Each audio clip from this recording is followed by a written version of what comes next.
The Bible tells us that in the last days, perilous times will come. Make no mistake, we are here. I saw an interview with Jim Caviezel and none other than Jordan Peterson. Now, if you understand the dynamic that exists in this interview, it will blow your mind, because as it is, the discussion of good versus evil comes up in this interview that Jim Caviezel does with Jordan Peterson.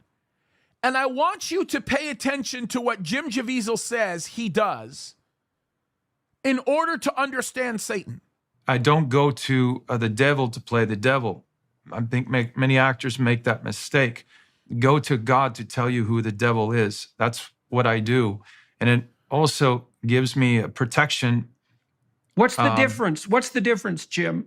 Because that also... Okay, I want to say this because I go to God to find out who the devil is.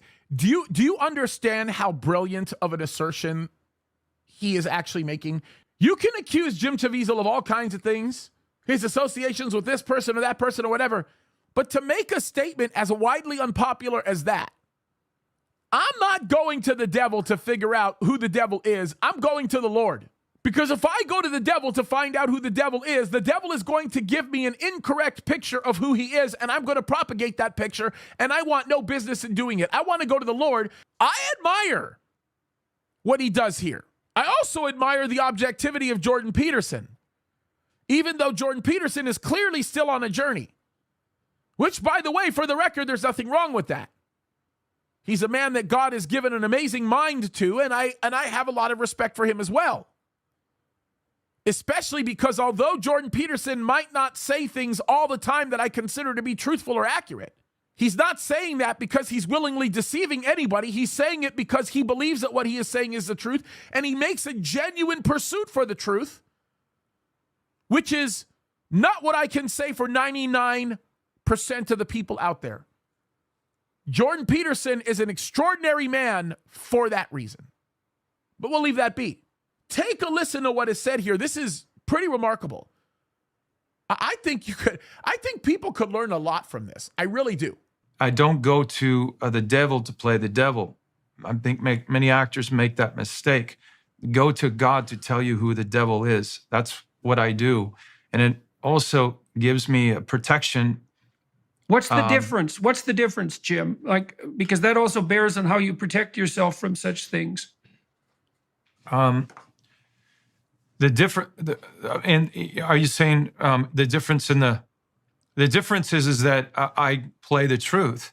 So if you go to the devil to play the devil will deceive you and put something up there that deceives the public. He'll always try to hide in the shadow. He'll always try, because he doesn't like the light, even though he's called the light, the illuminator, Lucifer. And he tries to mimic God. He tries to be like God. So there's always if God has love, and what we see as love, he creates lust. So can I just say this is really interesting? Jim Caviezel obviously is not what you would consider to be a theologian. He doesn't know the word clearly as well as a lot of us. But what he is saying here is completely dead on. I don't think that people realize how accurate his statement is. And I get the fact that people say he's a Catholic. I get the fact that people say he doesn't have an understanding of the God. Look, I am not calling him a pastor. I'm not calling him somebody who is out there trying to win people over in the sense that he is somebody that's trying to propagate a gospel, some false gospel on purpose. He's a man who thinks he's doing the right thing, and some of the things he is saying here is actually correct. I'm bringing this out because it goes to the direction of what good is and what evil is. The real battle between good versus evil. I would never tell you to go to Jim Caviezel to get your doctrine or to get your theology or to learn the word from. Okay, this is a complicated thing to untangle, but one of the things you see in Hollywood portrayals of villains, you saw this in The Silence of the Lambs, you see it frequently in mafia portrayals, is that the villain is inadvertently or even sometimes purposefully glorified. And it's partly because he's a rule breaker and has the attraction that goes along with that. But I also wonder, too, if it's it has something to do with what you were describing, is that the writers and the actors find themselves, when they're trying to portray evil, pulled towards falseness in that representation as part of the proclivity of evil to hide itself. And the danger in that is twofold. And one is the danger of deceiving the public as to the true nature of evil, because there's nothing heroic about it, quite the contrary. And the second danger I wonder about, there's all this speculation about Heath Ledger and the consequences that for him of having played the Joker in such a dark manner. And, I don't know what to make of that, although I do think there is some danger in having to journey down a path of emulating evil in order to represent it. Now, you said that you turned to God, so to speak, to protect yourself against false representations of evil, but also in some ways to shield yourself. And it sounds to me reminiscent of what Tim's superiors mentioned to him when they said to him that his faith might protect him I love his question. from what was...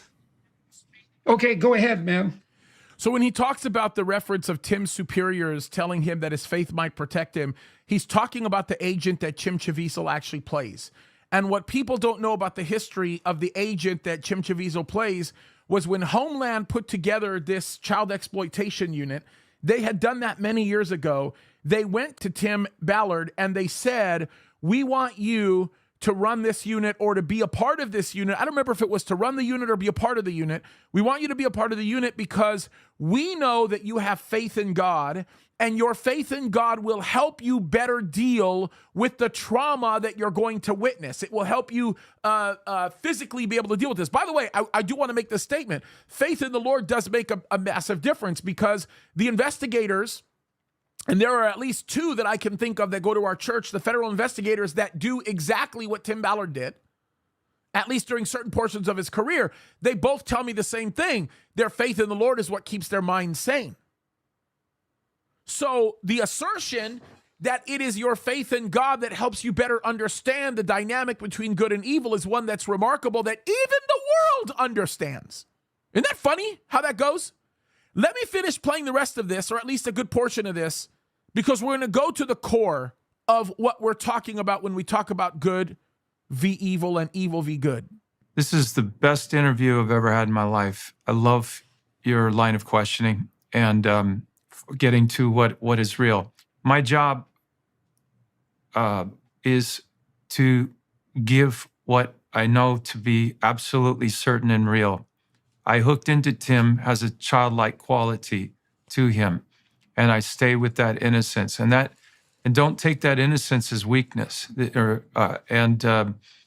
So when I read the scripture, I feel truth, good, evil, and I find the good, and let that just pierce the darkness. And it has to pierce. And I know what that light is. And I know that deception, that when I start hearing about, for example, in your life, when there's two masters here. One is from the evil, wicked side, but he comes in through your ego. And the other one is the light side that tells you what you might not want to hear, but you ought to hear. And it's not manipulative. It's truth. So I go to that side, then I pray, then I go through it. What he just said to us is a principle that most people won't ever grasp. Even people in the church. Why are we not going to the Word of God to establish the source of that which is evil and that which is good? And a lot of people look at me and they say, well, James, look, when we see the problem or the conundrum that's in front of us, they sort of have this attitude that they have to hide themselves from the world of darkness, and their idea of hiding themselves from the world of darkness means pretending as though it doesn't exist. So when you pretend as though it doesn't exist, the battle between good v evil doesn't even make sense to you, because the conundrum that it creates is not one that's founded in what you think is your biblical worldview.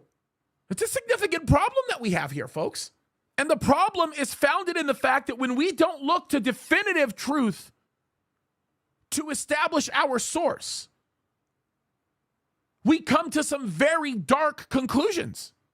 Is there ever a scenario in your mind where it's okay to accept the exploitation of children? According to the Bible, no. The exploitation of children is evil. It's amazing. When you talk about, look, the average person that has any amount of ability to be able to think and process information, the average critical thinker who might not necessarily consider the spiritual side of things will ask, why? Why is it that we're taking good and calling good evil and taking evil and calling evil good? How is that even happening? Like, how in the world can you see something that is so markedly satanic and appreciate it and call it good and praise it and actually refer to it as righteous? Yet when you see something that is completely wholesome and completely righteous and you call it evil, tell me, is there any other explanation other than what the Bible tells us? And it's this: it's spiritual. It's spiritual. The Bible gives us insight regarding these issues. We are talking about an issue here. It's critical. We cannot forget this. The issue here is that we are dealing with a spiritual matter.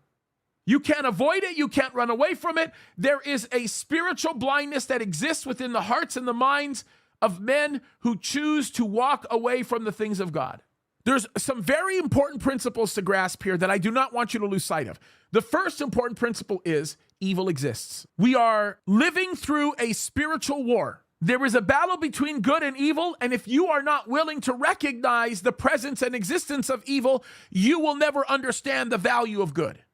We must recognize the truth, void of personality, dare I say yes, void of experience, dare I say yes, void of some kind of standpoint epistemology that a lot of people are trying to establish in the world today. What we must do is we must accept the truth for what it is, and regardless of the response that we get from others for our embracing of that truth, we must continue on with it.